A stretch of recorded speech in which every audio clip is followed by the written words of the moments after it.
के भंडारे में लुटा दी। अब कोई महात्मा पहुंचे तो वो उधार मांगे, तो जब तक लोगों को लगे कि ये चुका देंगे तो लोग उधार दे देते थे, पर एक सीमा होती है, जब लगा कि अब ये चुकाएंगे नहीं तो उधार कौन देवे।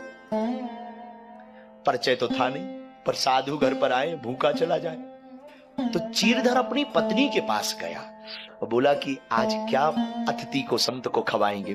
पत्नी बोली, महाराज कुछ भी नहीं, कुछ नहीं बचा है, क्या किया जाए। बोले एक काम करो, धन सब चला गया, मेरा सोना भी चला गया, यहां तक कि आपने मेरी साड़ियां भी गिरवी रख दी,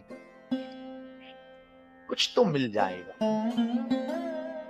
कैसे काटे? तो एक नुकीली चीज देखी, अंधेरे में बालों को काटा पत्नी के, कहीं खून बह गया, कहीं वो नुकीली चीज लग गई।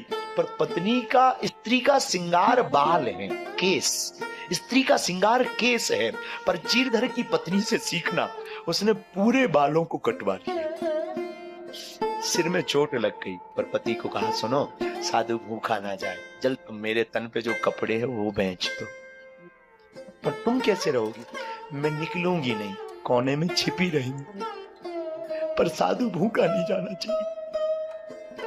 चीरधर की आंखों में आंसू आ गए, पत्नी के चरणों को पकड़कर बोले, तू धन्य है, बड़ी धन्य है, मैंने बहुत देखा, पर तू मेरी अर्धांगिनी धन्य है, धन्य है। चीरधर जी रो पड़े और पत्नी के पूरे कपड़े निकाल कर, पत्नी कोने में अंधेरे में छिप गई, क्योंकि कपड़ा तन पे नहीं है, दिखूं कैसे। चावल बनाया तो चावल बनाकर पीपाजी महाराज को परोसा, लीजिए पाइए। तो पीपाजी ने कहा कि भक्तराज, तुम्हारी कुछ देर पहले पत्नी दिख रही थी, अब तुम उसको भी बुला लो, वो भी साथ में प्रसाद वाले में भोजन कर ले। तो चीरधर जी ने हाथ जोड़ के कहा, भगवान क्षमा करो, क्षमा करो, वो बाद में पालेगी, आप पाओ, आप पाओ, वो पालेगी। नहीं नहीं नहीं, हमारी आंख गली में खड़ा हो गया, मत जाओ अंदर, एक तरफ हो, हम ऐसे भोजन नहीं करेंगे जब तक तुम्हारी पत्नी साथ में नहीं बैठी। क्या हुआ?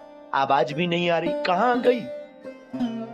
जब पीपाजी की पत्नी अंदर गई तो कोने में लुकी छिपी रो रही थी, बाहें पकड़ी, क्या बात है, ये तुम्हारे कपड़े कहां गए, कपड़े कौन ले गया? चीरधर की पत्नी कहती है, बहन हमारे घर पर खाने को कुछ नहीं।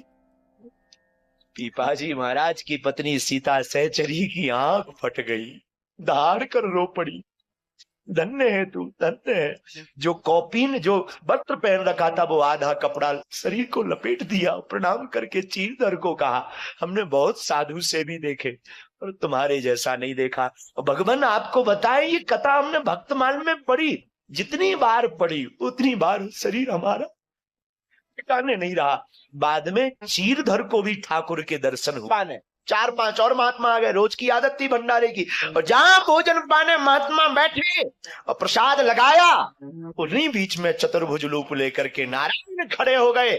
चीरधर बुलाओ अपनी पत्नी को, आज का प्रसाद पाकर मैं धन्य हो गया हूं। गोविंद भी कहते कि मैं धन्य हो गया हूं। साधु, हमने कहा ना, गुरु कृपा जिस पर हो जाए, गोविंद को वो फक्कड़पन में भी पा सकता है।